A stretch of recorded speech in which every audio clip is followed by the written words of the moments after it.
В день дежурства мужчина выпивал, находился в нетрезвом состоянии, поэтому женщина была вынуждена спуститься на первый этаж и, для того, чтобы подбросить дров в печку вместо мужа. И в это время ребенок остался с отцом.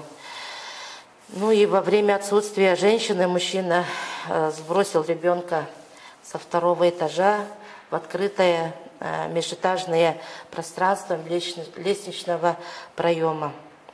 Мать, как только обнаружила ребенка, укутала его в одеяло и побежала в больницу. И вот по прибытию были оказаны медицинское обслуживание, да. Так, теперь комиссия,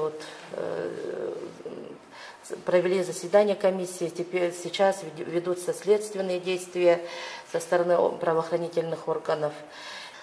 Так, состояние матери тоже оценивается как критическое, это и понятно, поэтому психологи сейчас вплотную с ней работают.